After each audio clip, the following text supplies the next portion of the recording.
আরব দেশের একটা জাহাজ মালদ্বীপের কাছাকাছি সাগরে আইসা ডুবিয়া গেলে সবাই মারা গেল, ছোট্ট একটা 10 বছরের বালক হাফেজ আবুল বারাকাতকে আল্লাহ বাঁচায়া দিছে। সে তখতার উপরে বাঁচতে বাঁচতে চরের মধ্যে চলে আসছে। মালদ্বীপের মানুষগুলো গোলাম বেচা কিনা হতো, হাটে উঠানো হলো ছোট্ট বালকটাকে বিক্রি করার জন্য। যে জেলে তাকে পাইছে, জেলে তাকে বাজারে নিয়ে গেছে, চড়া দামে বিক্রি করা হবে। গোলাম বেচা কেনা হয় মালদ্বীপের বাজারে। সুদর্শন সুন্দর একটা 10 বছরের বালক দেখা যায়, এমনিই তো সুন্দর। সৌদি আরবের মানুষ, আরব দেশের মানুষ এমনি সুন্দর। একজন মহিলা আসছে, অনেক পয়সাওয়ালা মহিলা পয়সা নিয়ে আসছে, তবে মহিলার ছেলে নাই, ছোট্ট একটা মেয়ে আছে, মাত্র একটা মেয়ে আছে, তার কোনো সন্তান, ছেলে সন্তান নাই। এই মহিলাটা তার কাছে আইসা ডাক দিয়া কয়, তুমি চাইলে আমাকে এই সন্তানটাকে দিয়ে দিতে পারো, আমি আমার ছেলের মতো তাকে মানুষ করতে পারবো, যত টাকা লাগে নিয়ে যাও। জেলের কাছ থেকে কিনে নিলেন। মাছ ধরে যারা, এরা বিক্রি করে দিল হাফেজ আবুল বারাকাতকে চড়া মূল্যে, অনেক টাকার বিনিময়ে। মহিলা এই ছোট্ট বালকটাকে নিয়ে বাড়ির পথে রওনা হয়ে যায়। এই মহিলা তাকে বাচ্চা হিসেবে গ্রহণ করিয়া নিল। সন্তানটাও বালক হাফেজ আবুল বারাকাত, সেও এই মহিলাকে মা বলে ডাক দেয়। মহিলার একটা মেয়ে আছে, এই মেয়েটাকে সে বোন বলে ডাকে, সেও তাকে ভাই বলে সম্বোধন করে। হাফেজ আবুল বারাকাত সময় কাটাচ্ছেন, দিনের পর দিন চলে যায়, রাতের পর রাত চলে যায়, বছরের পর বছর চলে যায়। সবাই যার যার ধর্ম পালন করে। হাফেজ আবুল বারাকাত আল্লাহর কোরআন পড়ে, চুপে চুপে নামাজ পড়ে। বাদশাহ বেঈমান, দেশের মানুষও বেঈমান। যদিও মা ডাকে, মাও বেঈমান, বোনটাও বেঈমান। বাদশার পক্ষ থেকে এলান নোটিশ পাঠানো হলো, আগামীকাল রাতের বেলা তোমার মেয়েটাকে এখান থেকে নিয়ে যাওয়া হবে। ঘটনা বিস্তারিত বললে আপনারাও বুঝবেন ভাইয়েরা আমার। মালদ্বীপের একটা নিয়ম ছিল, অনেক বৎসর পর্যন্ত সাগর থেকে ঘূর্ণিঝড় উঠত, সিডর উঠা মানুষের বাড়িঘর পর্যন্ত ভেঙ্গে চুরমার করে দিত। তখনকার জামানার গণকেরা, হিন্দু গণকেরা, মূর্তি পূজকেরা, এরা একসাথে বোর্ড গঠন করে মিটিং বসছে, গবেষণা করছে। গণকেরা গনে গনে বাদশাহকে জানায়া দিছে, এটা একটা খারাপ জিন, ভয়ঙ্কর একটা জিন, দেও যাকে বলা হয়, ভয়ঙ্কর খারাপ একটা জিন সাগর থেকে উইঠা আইসা মানুষের ঘর বাড়ি পর্যন্ত জ্বালায়া দেয়। সাগর থেকে ঘূর্ণিঝড় উইঠা আমাদেরকে মাটি ঘর পর্যন্ত ভাসায় নিয়ে যায়। এটা থেকে যদি বাঁচতে চাও, তাহলে সুন্দরী একটা মহিলা মেয়েকে, কুমারী মেয়েকে বলিদান করতে হবে। নিয়ম অনুযায়ী বলিদান করার জন্য বলিদানের সিস্টেম হলো, মেয়েটাকে সেখানে রাম মন্দিরে রেখে একা রাইখা সাজায় গুজায় সেখানে নিয়ে যাও। সাজায় গুজায় সেখানে রাইখা সবাই চলে আসতে হবে। খারাপ জিন আইসা তার সাথে যা করার করবে, তারপরে তাকে মেরে ফেলে চলে যাবে। সকালবেলা তোমরা লাশ নিয়ে আসবা। যদি এমন করতে পারো বৎসরে একবার, তাহলে সে খারাপ জিন থেকে, সিডর থেকে, ঘূর্ণিঝড় থেকে তোমরা হেফাজত থাকতে পারবা, বাঁচতে পারবা।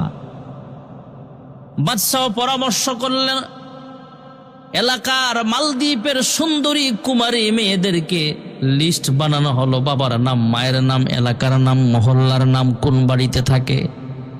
লিস্টি অনুযায়ী এবার নাম আসছে হাফেজ আবুল বারাকাত, যে ঘরে বসবাস করে ওই মেয়েটার, যারে মা বইলা ডাক দেয়, সে মায়ের মেয়ে, যে ভাইয়া বলে আবুল বারাকাতকে ডাক দেয়, সে বোনটাই আজকে লিস্টের মধ্যে নাম চলে আসছে।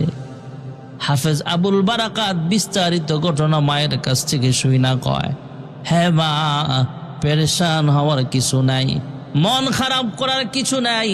আমাকে আল্লাহ রাব্বুল আলামিন যেই কিতাব দিয়েছেন, যেই মন্ত্র দিয়েছেন, পৃথিবীর সব মন্ত্র তার কাছে হেরে যেতে হবে। যদি এটা অবশ্যই কোনো খারাপ জিন হয়ে থাকে, মা গ্যারান্টি দিয়ে বলতে পারি, আমি 100% ইয়াকিন করে বলতে পারি, আমার ভিতরে যে কোরআনুল কারীম আছে, এই কোরআনের নূরের মাধ্যমে ওই ভয়ঙ্কর জিন থেকে আপনাদেরকে আমি হেফাজত করতে পারবো। কোরআনের সাহায্যে, কোরআনের মাধ্যমে একে আমি ধ্বংস করতে পারবো। কোরআনের আয়াত পড়ে এই খারাপ জিনটাকে ধ্বংস করা আমার দ্বারা সম্ভব। হ্যাঁ মা, আমি আপনাকে পরামর্শ দেই, পরামর্শ অনুযায়ী আপনি কাজ করেন।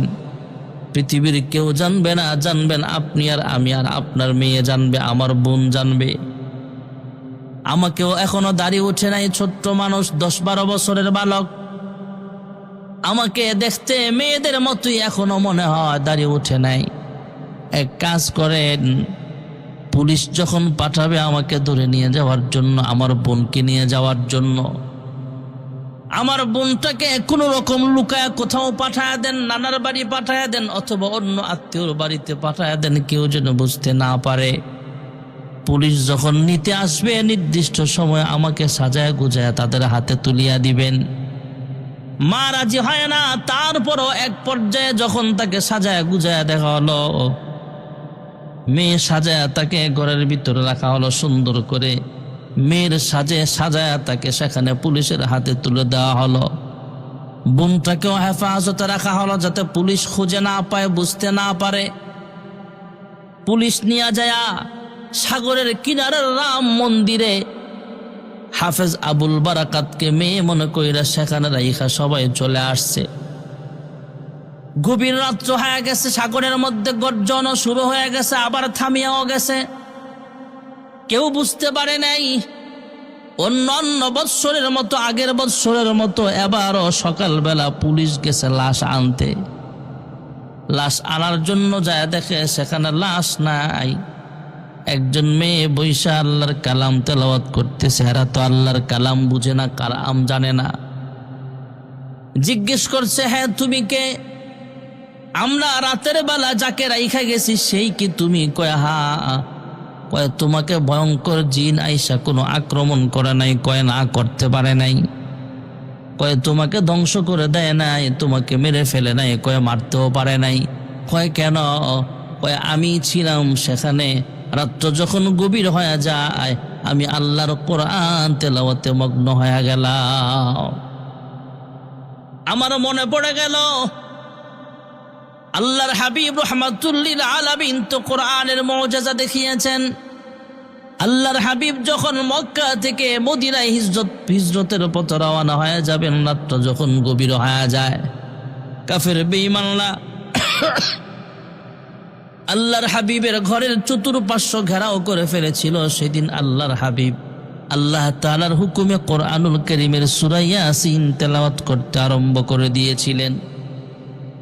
আমিও রাত্র যখন গভীর হয়ে যায় আমি 2 রাকাত সালাতুল হাজতের নামাজ পড়লাম আর আল্লাহ তাআলার কাছে দোয়া করলাম, আল্লাহ জিন দেও বা এই সমস্ত খারাপ জিন্নাত আমার কিচ্ছু করতে পারবে না, কারণ আমার ভিতরে আছে 30 পারা কোরআন।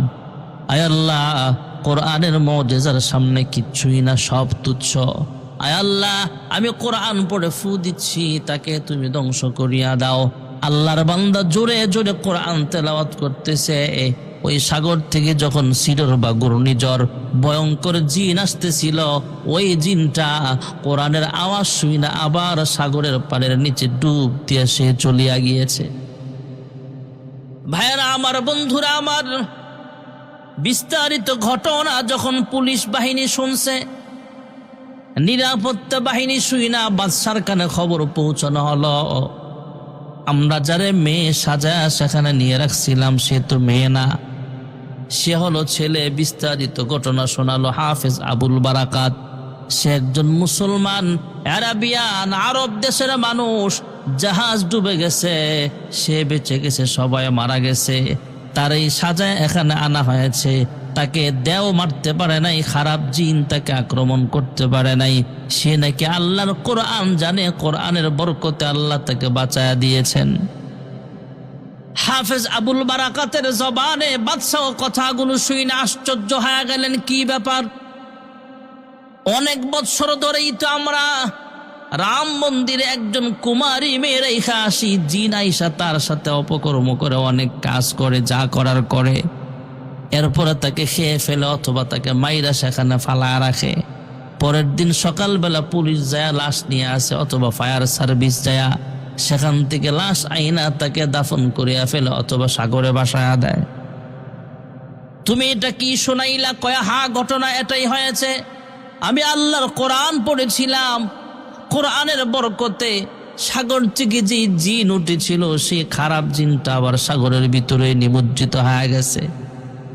বাদশা ডাক দিয়া কয়, তোমার কথায় যদি সত্য হয়, আমরা যেহেতু বৎসরে একবার কুমারী মেয়েকে এইভাবে মন্দিরের মধ্যে রাখি, আগামী বৎসর একই ডেটে একই সময়ে যদি তুমি আল্লাহর কোরআন দিয়ে এইভাবে এই জিনটাকে প্রতিহত করতে পারো, খারাপ জিনটাকে প্রতিহত করতে পারো, দেহটাকে প্রতিহত করতে পারো, ওয়াদা দিলাম মালদ্বীপের সব জনগণ সহ আমি বাদশাহ মূর্তি পূজক আর থাকবো না, কালেমা পড়ে মুসলমান হয়ে যাব। আল্লাহ রাব্বুল আলামিনের কোরআনের মুজিজা দেখেন ভাইয়ারা আমার। 1 বছর অপেক্ষা করা হলো। 1 বছর পর আবার হাফেজ আবুল বারাকাতকে সেই রাম মন্দিরে রেখে সবাই চলে আসছে। সবাই আজকে আর ঘুমায় না, সবাই শুধু পাহারা দেয়। রাম মন্দিরে একাই আবুল বারাকাত, আর সাগরের কিনারা থেকে দূর থেকে মানুষ সেখানের দিকে তাকায় আছে। বাদশাহ সেখানে নিজে উপস্থিত হয়ে প্রত্যক্ষদর্শী হওয়ার জন্য দেখতেছেন, প্রত্যক্ষভাবে নিজেই উপস্থিত হয়ে দেখতেছেন কিভাবে খারাপ জিনটাকে কোরআনের মাধ্যমে ধ্বংস করা যায়। ভাইয়ারা আমার, বন্ধুরা আমার, রাত্র যখন গভীর হয়ে যায়, নির্দিষ্ট সময়ে 12টার সময়, গভীর রজনীতে নির্দিষ্ট টাইম যখন চলে আসছে, তখন পাগলা ঘন্টা বাজানো হয়। মানুষ যখন সতর্ক হয়ে যায় সাগরের মাঝখানে যেন কেউ না যায়। এই ঘটনা সম্পর্কে সবাই জানে, প্রতি বৎসর এমন ঘটনা ঘটে। বাদশাহ উপস্থিত, নিরাপদ আশ্রয় থেকে সবাই সাগরের দিকে তাকায় আছে। সাগর থেকে ঘূর্ণিঝড় উঠতেছে, সাগর থেকে এইভাবে ভাইয়েরা আমার, বন্ধুরা আমার, সাগর থেকে জলোচ্ছ্বাস উঠতেছে। আর হাফেজ আবুল বারাকাত কোরআন পড়ে সেদিকে ফুক মারছে। কোরআনের মুজিজার বরকতে ঘূর্ণিঝড় আর শিডোল থামিয়া যায়, ওই খারাপ জিনটা ধ্বংস হয়ে যায়। ওই খারাপ দেও, খারাপ দিনের জিনের সেই অপকর্ম থেকে, সেই ভয়ঙ্কর কাণ্ড থেকে, এর শয়তানের শয়তানি থেকে হাফেজ আবুল বারাকাতের মাধ্যমে আল্লাহর কোরআনের মুজিজার বরকতে মালদ্বীপের মানুষগুলোকে দ্বিতীয়বারের মতো আল্লাহ তাআলা হেফাজত করে দিয়েছে। এবার বাদশা রাম মন্দিরে যায় নিজের মন্ত্রী পরিষদের মন্ত্রীদেরকে নিয়ে। হাফেজ আবুল বারাকাতকে জড়ায়া ধরলেন, চুমু খেলেন, আর ডাক দিয়া কয়, 1 বছর আগে ওয়াদা করেছিলাম যদি 1 বছর পর আবার পুনরায় এমন ঘটনা ঘটাতে পারো, তাহলে আমরা আর বেঈমান থাকতে চাই না। সেদিন সেই রাম মন্দিরে সবাই মিলিয়া, সব বেঈমানরা মিলিয়া, মূর্তি পূজকরা মিলিয়া, মালদ্বীপের বাদশাহ সহ হাজার হাজার হাজার হাজার জনগণ হাফেজ আবুল বারাকাতের হাতে হাত রেখা কালিমা পড়ে মুসলমান হয়ে গেছে। বর্তমানে তো মালদ্বীপে 100% মুসলমানের দেশ। ভাইরা আমার, কোরআনের মুজিজা দেখেন। পৃথিবীতে যত খারাপ জিন আছে কোরআনের সামনে কিছুই করতে পারে না। আমরা বেশি বেশি যদি কোরআন তেলাওয়াত করতে পারি, যদি কারো ঘরের ভিতরে কোরআন থাকে, ঘরের ভিতরে কোরআন কারীমের তেলাওয়াত বিদ্যমান থাকে, কোরআন অনুযায়ী জিন্দেগি সাজায়, শয়তানের শয়তানি থেকে আল্লাহ তাদেরকে হেফাজত করবেন। কোরআন অনুযায়ী যদি আমরা জিন্দেগি সাজাইতে পারি, দুনিয়াতেও মঙ্গল, দুনিয়াতেও পরকালেও জান্নাত আল্লাহ তাআলা দান করিয়া দিবেন। এই জন্য আমরা কোরআনুল কারীম বেশি বেশি তেলাওয়াত করা লাগবে। আল্লাহর হাবিব রাহমাতুল লিল আলামিন নিজে কোরআন তেলাওয়াত করতেন। মাঝে মাঝে জিবরাইল আমিন এসে আল্লাহর হাবিবকে তেলাওয়াত শোনাতেন, আর আল্লাহর হাবিব মাঝে মাঝে আল্লাহ তাআলার হুকুমে কয়েকজন সাহাবী ছিল কারি সাহেব, এদের জবান থেকে আল্লাহর হাবিব বলতেন তোমরা তেলাওয়াত করো আর আমি শুনি। তেলাওয়াত করতেন আর শুনতেন। এই জন্য আমরাও বেশি বেশি আল্লাহর কোরআন তেলাওয়াত করতে হবে। আমরা কোরআন তেলাওয়াত করব নিজেরা, নিজে কোরআন পড়তে পারি না, সন্তানকে কোরআন পড়নেওয়ালা বানান। নিজে আলেম হন, আল্লাহর হাবিব বলেন নিজে আলেম হন, কোন আলেমান, অথবা আলেমের পিতা হন, না হলে আলেম বংশের ভিতরে কাউকে আলেম বানান। তাও যদি না হয় আলেমের সাথে সুসম্পর্ক রাখেন, কোরআন ওয়ালাদের সঙ্গে সুসম্পর্ক রাখেন। এই সুসম্পর্ক রাখার কারণে, ভালো সম্পর্ক রাখার কারণে, আলেমের সোহবতে থাকার কারণে, কোরআন ওয়ালার সোহবতে থাকার কারণে আল্লাহ আপনাকে জান্নাত দিয়ে দিবে। এই জন্য ভাইয়ারা, আমার সন্তানকে আলেম বানান। আপনার আমার সন্তান যদি কোরআন পড়নেওয়ালা হয়, সন্তান যদি দুনিয়া থেকে বিদায় হয়ে যায়, তাহলে আপনার কবরে আযাব আসবে না। এই সন্তান পরকালে আপনার নাজাতের উসিলা হয়ে যাবে। আর পিতা মাতা যদি আগে মারা যায়, সন্তান যদি বেঁচে থাকে, আপনি যখন মারা যাবেন, দুনিয়া থেকে বিদায় হয়ে যাবেন, আপনার সন্তান আপনার জানাজার নামাজের ইমামতি করবে। আর যদি মেয়ে হাফেজা হয়, মেয়ে আলেমা হয়, ঘরে বৈশা কোরআন পড়বে, তেলাওয়াত করবে, দোয়া করবে। ছেলে হোক মেয়ে হোক, যখন আপনার সন্তান আলেম হবে, কোরআন পড়নেওয়ালা হবে, আপনি আমি যখন দুনিয়া থেকে বিদায় হয়ে যাব, সন্তান যখন সূরাতুল ফাতিহা তেলাওয়াত করবে, সূরা ইখলাস তেলাওয়াত করবে, আল্লাহর দরবারে দোয়া করবে, রব্বির হামহুমা কামা রব্বায়ানি সগীরা।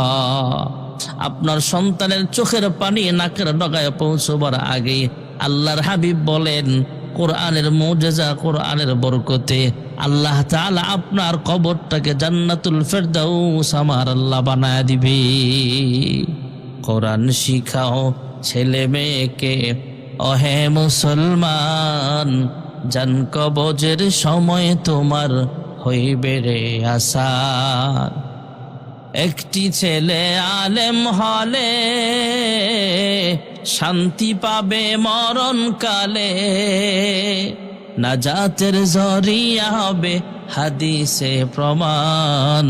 কোরআন শিখাও ছেলে মেয়েকে, ওহে মুসলমান, জান কবজের সময় তোমার হইবে রে আসান।